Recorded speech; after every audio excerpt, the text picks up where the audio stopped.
আসসালামু আলাইকুম প্রিয় শিক্ষার্থীরা, আশা করি সবাই ভালো আছো। আজকে হচ্ছে আমরা তোমাদের সামনে উপস্থিত হয়েছি এবং আজকে হচ্ছে তোমাদের ইংলিশের একটা পার্ট, যে পার্টটা হচ্ছে তোমাদের সবারই প্রয়োজন। সেটা হচ্ছে তোমাদের যে পার্ট অফ স্পিচ আছে, পার্ট অফ স্পিচের মধ্যে যে 8টা পার্ট আছে, 8টা পার্ট নিয়ে আমরা হচ্ছে আজকে কথা বলবো। এবং 8টা পার্টের মধ্যে আমরা ফার্স্টে মনে করো নাউন পড়লাম, এরপরে pronoun, adjective, verb, adverb, preposition, conjunction, interjection, এই সবগুলো আমরা পার্ট পার্ট পার্ট পার্ট করে কি করব করবো। হ্যাঁ, তাহলে অবশ্যই তোমরা কি করবা, এই ক্লাসটা মনোযোগ দিয়ে পড়বা, কারণ হচ্ছে এগুলো হচ্ছে আমাদের বেস বলতে পারো। হ্যাঁ, ইংলিশের বেস, যেগুলো বেস বলে, যে বেস হচ্ছে তোমার এই part of speech. Part of speech মানে কি? স্পিচ মানে হচ্ছে একটা বাক্য। হ্যাঁ, একটা বাক্যের কতগুলো পার্ট হইতে পারে, এই পার্টগুলো নিয়ে আমরা আজকে ক্লাসটা দিব এবং অবশ্যই মনোযোগ দিয়ে করবা। আশা করি সবাই বুঝতে পারবা, ঠিক আছে? অবশ্যই তোমাদের পরীক্ষার মধ্যে যে কোয়েশ্চেনগুলো হবে এগুলোর মধ্যে তোমাদের মানে একবার বুঝলে বুঝে দিতে পারবা কোনটা কি পার্ট অফ স্পিচ, কোন পার্ট অফ স্পিচ এর মধ্যে পড়তেছে না, তোমার নাউন, প্রনাউন, অ্যাডজেক্টিভ, ভার্ব কোনটাতে পড়তেছে, সেটা হচ্ছে তুমি কি করতে পারবা, সহজে আইডেন্টিফাই করতে পারবা। ঠিক আছে, তাহলে ফার্স্টের দিকে তাহলে আমরা পার্ট অফ স্পিচ নিয়ে একটু কথা বললাম। পার্ট অফ স্পিচের মধ্যে তোমার মেইনলি হচ্ছে অনেকগুলো টার্মস আছে, যেগুলো হচ্ছে তোমার অনেকগুলো টার্মস আছে। তার মধ্যে পার্ট অফ স্পিচের ক্ষেত্রে তিনটা বলতেছি, 8টা। নাউন, এখানে কি কি আছে দেখো, নাউন আছে, noun pronoun adjective, verb, adverb, preposition, conjunction, interjection, এগুলো আছে। হ্যাঁ, তাহলে আজকে হচ্ছে আমরা এখানে কিছু ফার্স্টের দিকে কোনটা বলবো, ফার্স্টে পড়বো আমরা হচ্ছে তোমার এখানে কি বলছি একটু দেখো, দ্য 8 পার্টস অফ স্পিচ, মানে 8টা যে পার্ট অফ স্পিচ আছে সেগুলো নিয়ে আমরা কি করব, আজকে কথা বলবো। 8টা পার্ট অফ স্পিচের মধ্যে তোমাদের আমি পরে কিন্তু তোমাদের পার্ট অফ স্পিচ সম্পর্কে মানে ইন ডিটেলসে বলবো, তাও এখানে একটু বলে দিই কোনটা কি রিপ্রেজেন্ট করে। হ্যাঁ, ফার্স্টের দিকে বলতেছি কি every words used in sentence is a part of speech, মানে কি বলতেছে এখানে, every word used in a sentence is a part of speech, মানে সেন্টেন্সের মধ্যে যে যতটা কি যে যে কয়েকটা ওয়ার্ড ইউজ করে সেগুলো সবগুলোই হচ্ছে কি পার্ট অফ স্পিচের একটা অংশ। হ্যাঁ, based on its use each word falls into one of this 8 classes, মানে এখানের মধ্যে যে ওয়ার্ডগুলো ইউজ করা হয় সবগুলো হচ্ছে এই 8 প্রকার। হ্যাঁ, পার্ট অফ স্পিচ যে 8টা প্রকার আছে, 8 প্রকারের মধ্যে কি হবে, থাকবে। হ্যাঁ, তাহলে আমরা আজকে তাহলে যে 8 প্রকার পার্ট অফ স্পিচ আছে এগুলো সম্পর্কে আমরা ইন ডিটেইলসে জানবো। আগে ফার্স্টে কাকে বলেন একটু বলে দিই, কারণ হচ্ছে পার্ট অফ স্পিচ 8টা প্রকার আছে, 8টা প্রকারের মধ্যে তোমাদের কোন প্রকারগুলো তোমরা একটু পড়বা এবং কোন প্রকারগুলো তোমরা জানবা সেগুলো নিয়ে আমরা একটু ডিসকাস করবো। হ্যাঁ, ফার্স্টে হচ্ছে কি নাউন। নাউন বলতে কি বোঝায়, আমরা নাউন মানে হচ্ছে কোন একটা কারো নামকে বোঝাবো। হ্যাঁ, কোনো ব্যক্তি বা বস্তুর নামকে রিপ্রেজেন্ট করবে, নাউন দিয়ে নামকে রিপ্রেজেন্ট করবে। কাকে রিপ্রেজেন্ট করবে? নামকে রিপ্রেজেন্ট করবে। ঠিক আছে, এরপরে নাউনের মধ্যে মেনলি হচ্ছে কারো নাম, প্লেস, কোন একটা স্থানের নাম, তা বলছে কোন একটা বস্তুর নাম, যে কোনো কিছু হইতে পারে। যেমন হচ্ছে তোমার বলতে পারো বুক কোন একটা বইয়ের নাম, ঠিক আছে, গীতাঞ্জলি, তারপর হচ্ছে তুমি বলতে আল কোরআন, ঠিক আছে, তারপর হচ্ছে তুমি বলতে পারো বাইবেল, তারপর তুমি বলতে পারো আরো অনেক ধরনের, তারপর হচ্ছে পথের পাঁচালী, এই টাইপের। ঠিক আছে, এরকম অনেকগুলো নাম দিতে পারো, পার্সনের নাম, মানুষের নাম, যেমন হচ্ছে আমার নাম, তোমাদের নাম, যে কারো নাম হচ্ছে এটার মধ্যে পড়বে। তারপর হচ্ছে থিংস, কোন একটা বস্তুর নাম। বস্তুর ক্ষেত্রে মনে করো তুমি হচ্ছে কি কাপ মনে করো, বা প্লেট, তারপর হচ্ছে মনে করো বুক, বুকও কিন্তু একটা বস্তুর মধ্যে পড়ে। তারপর হচ্ছে তোমার ডোর, মানে যে কোনো কিছু হচ্ছে নাম হচ্ছে তোমার রিপ্রেজেন্ট করবে। এগুলো একদম বেসিক, এগুলো হচ্ছে তোমরা সবাই জানো।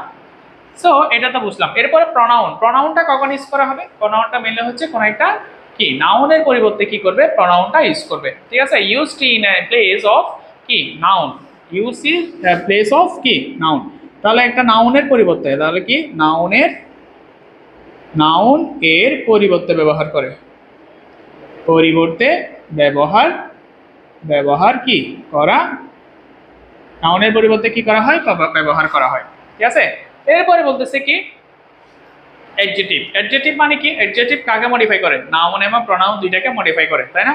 এখন কি কোয়ালিফাইস এ নাউন অর প্রনাউন, মানে এখানে যে নাউন আর প্রনাউন, যে মনে করো ব্যক্তি বা বস্তু বা মানুষের নাম, মানে ওদেরকে কি করবে, কোন একটা কোয়ালিটি বা ওদেরকে একটা মনে করো তুমি মনে করো স্মার্ট, স্মার্ট হচ্ছে কি একটা এডজেক্টিভ, তাহলে কি কোনো একটা মানুষকে রিপ্রেজেন্ট করতেছে না, মনে করো he is a smart boy, হ্যাঁ স্মার্ট বয়, তাহলে সে একজন কি স্মার্ট বালক, সে হি ইজ এ ব্রিলিয়েন্ট বয়, তাহলে এখানের মধ্যে নাউনকেই রিপ্রেজেন্ট করতেছে, ঠিক আছে। বলছে দেখো কোয়ালিফাইস এ নাউন এন্ড অর কি প্রনাউন, তাহলে এখানে অ্যাডজেক্টিভ মেইনলি হচ্ছে কি করবে, কোন একটা মেইনলি হচ্ছে অ্যাডজেক্টিভ তোমার, আমরা নর্মালি যেটা বাংলায় জানি সেটা হচ্ছে তোমার এটা হচ্ছে তোমার দোষ, গুণ, অবস্থা, পরিমাপ, সংখ্যা, ঠিক আছে। এগুলো এগুলো হচ্ছে তোমার কিসে পড়বে, অ্যাডজেক্টিভে পড়বে বাংলায় বলতে গেলে। এটা হচ্ছে শুধু নাম, এটা হচ্ছে শুধু নামের পরিবর্তে বের করবে, এটা হচ্ছে দোষ, গুণ, অবস্থা, পরিমাপ, সংখ্যা এগুলো। তাহলে দোষ, গুণ, অবস্থা, পরিমাপ, দোষ মানে হচ্ছে তুমি মনে করো খারাপ, তাহলে ব্যাড, তুমি মনে করো লম্বা, টল, তুমি মনে করো অসুস্থ, মানে ইল অবস্থা, ফিভার আছে, তোমার জ্বর আছে বডিতে, তাহলে এখানে কি ফিভারটা এখানে অ্যাডজেক্টিভ হিসেবে থাকবে, কারণ হচ্ছে কোন একটা অবস্থাকে রিপ্রেজেন্ট করবে। সংখ্যা তুমি মনে করো আর্টিকেল যে পড়ি আমরা এন, এগুলো কিন্তু তোমার অ্যাডজেক্টিভের মধ্যে পড়বে, হ্যাঁ। এরপরে ভার্ব, ভার্ব তো জানি, ভার্ব কিন্তু আমরা যাই করি সবগুলি ভার্ব, কাজ, কোন একটা কাজ হচ্ছেই ভার্ব। যেমন মনে করো আমি এখন তোমাদেরকে পড়াচ্ছি, পড়ানোর কাজটাই হচ্ছে কি তোমার ভার্বের মধ্যে পড়বে, তাহলে কি কোনো কাজ করাকে বোঝাবে, কোনো কাজ করাকে কি করে বোঝায়, কোনো কাজ করাকে বোঝায়, মনে থাকবে, কোনো কাজ করাকে বোঝায়। এখানে কি বলছে দেখো ইংলিশে কি বলছে, এখানে express an action or state, কোন একটা অ্যাকশন, কোন একটা এক্সপ্রেস করবে, অ্যাকশনকে এক্সপ্রেস করবে, বুঝে গেছে। এরপরে আমরা কি দেখতেছি, অ্যাডভার্ব। অ্যাডভার্বটা কি, অ্যাডভার্বটা হচ্ছে মেইনলি তোমার মডিফাই করবে, ভার্বকে মডিফাই করবে, অথবা অ্যাডজেক্টিভকে অথবা অ্যাডভার্বকে। অ্যাডভার্ব কিন্তু তোমার ভার্বকেও করতে পারে মডিফাই, অ্যাডজেক্টিভকেও করতে পারে, আবার হচ্ছে তোমার আবার অ্যাডভার্ব নিজেকে নিজে মডিফাই করতে পারে, ঠিক আছে। তাহলে অ্যাডভার্বের ক্ষেত্রে যে বিষয়গুলো মাথায় রাখতে হবে মেইনলি হচ্ছে অ্যাডভার্ব হচ্ছে কি রিপ্রেজেন্ট করে, কোন একটা জায়গার স্থানকে রিপ্রেজেন্ট করবে, স্থান, তারপর হচ্ছে তোমার সময়, সময়কে রিপ্রেজেন্ট করবে, তারপর হচ্ছে তোমার গঠন, কোন একটা কিছুর গঠনকে রিপ্রেজেন্ট করবে। এটাকে আমরা আবার ইংলিশে বলি manner, manner, place, time, manner, place, time, এগুলো দিয়ে রিপ্রেজেন্ট করি, ম্যানার, প্লেস, টাইম। তাহলে এখানে তোমার আমি সামনে তোমাদের এটা হচ্ছে আপাতত একটা ওভারভিউ দিচ্ছি আর কি, হ্যাঁ সামনে আরো ডিটেলসে বলবো। অ্যাডভার্ব তাহলে কি মডিফাইজ কাকে করে, ভার্ব করবে, অ্যাডজেক্টিভ করবে, অ্যাডভার্ব করবে। এক্সাম্পলস গুলো আমি আরো পরে বলবো। এখানে ম্যানার বলতে তোমার মনে করো অ্যাডজেক্টিভের সাথে অ্যালওয়াই যোগ করে ফেলবা। অ্যাডজেক্টিভ মনে করো স্মার্ট, স্মার্টকে যদি অ্যালওয়াই করো তাহলে কি স্মার্টলি, তাহলে স্মার্টলি হচ্ছে একটা কি, হি বিহেভ স্মার্টলি, বা হি রান শর্টলি, মানে সে খুবই কম দৌড় ছিল, হ্যাঁ এরকম টাইপের। তাহলে এই টাইপের ওয়ার্ডগুলো তোমরা মিলিয়ে কি অ্যাডজেক্টিভের সাথে অ্যালওয়াই যখন অ্যাড করবা তখন তুমি কি পাই যাবা, অ্যাডভার্বটা পাই যাবা। এরপর আস্তে আস্তে তোমাদের প্রিপোজিশন, প্রিপোজিশন জিনিসটা কি, প্রিপোজিশনটা হচ্ছে মেনলি তোমার যে কোনো দুইটা ওয়ার্ডের মধ্যে রিলেশন ক্রিয়েট করবে, দুইটা ওয়ার্ডের মধ্যে কি করবে, রিলেশন ক্রিয়েট করবে। আর কনজাংশনের কাজ হচ্ছে কোনো ওয়ার্ড বা সেন্টেন্সের মধ্যে জয়েন্ট ওয়ার্ডস অথবা ফ্রেজ অথবা তোমার ক্লজ এগুলোর মধ্যে কি করবে তোমার, অথবা দুইটা সেন্টেন্সের মধ্যে কি করবে, বন্ড ক্রিয়েট করবে, হ্যাঁ।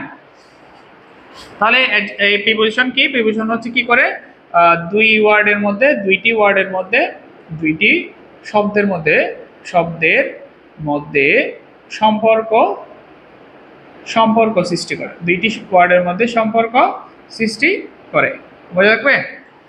এরপর কনজাংশন, কনজাংশনটা কি বলছিলাম, বাক্যের মধ্যে, এটা হচ্ছে বাক্যের মধ্যে সম্পর্ক, সম্পর্ক সৃষ্টি করে। আর ইন্টারজেকশন, ইন্টারজেকশনটা হচ্ছে তোমার মেইনলি হচ্ছে এটা হচ্ছে তোমার এক্সপ্রেস করে সাডেন ফিলিংস, মানে তুমি একটা কোন একটা বিষয় হঠাৎ দেখতে পাইছো, সেটা হঠাৎ দেখে তুমি এটা একটা এক্সপ্রেস করতেছো, এটাকে দেখে তোমার থেকে একটা ফিলিংস আসছে, যেটা হচ্ছে মনে করো তোমার একটা ভালো একটা ফিলিং আসছে, তখন তোমরা ইউজ করো কি কুডরা, এলাস, এরকম টাইপের ওয়ার্ডগুলো ইউজ করো না, ওহো, তারপরে এরকম অনেক ওয়ার্ড আছে যেগুলো হচ্ছে কি তোমার ফিলিংসকে রিপ্রেজেন্ট করবে। তাহলে এটা তোমাকে মেইনলি কি করবে, বিস্ময়, বিস্ময় করবে, বিস্ময়, বিস্ময়সূচক বাক্য, এগুলো মেইনলি বিস্ময়সূচক বা আশ্চর্যবোধক, আশ্চর্যবোধক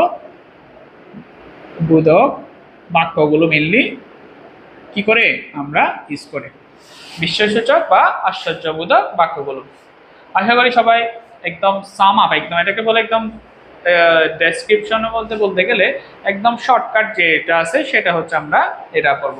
সামনে আমরা এখানের মধ্যে যে আরো অনেক পার্ট আছে, মানে এখানে নাউনের কয়েকটা পার্ট আছে, প্রনাউনের পার্ট আছে, অ্যাডজেক্টিভের পার্ট আছে, ভার্বের আছে, তো এগুলো পার্টগুলো তোমার সামনে বলবো। বাট এটা হচ্ছে ওভারভিউ, আমরা পরে যাই করি না কেন এটা হচ্ছে তোমাদের একদম কি ফাইনাল, একদম ফাইনাল বলতে এটার উপর বেস করে কিন্তু তুমি মোটামুটি পার্ট অফ স্পিচটা ভালোভাবে কি করতে পারবা, জানতে পারবা। তাহলে আজকে আমরা কিন্তু করলাম কি, আজকে অলরেডি পড়ে ফেলছি আমরা মানে 8 প্রকারের মধ্যে এগুলো কোনটা কি কাজ করে সেটা সম্পর্কে আমাদের একটা ভালো একটা আইডিয়া হয়ে গেছে।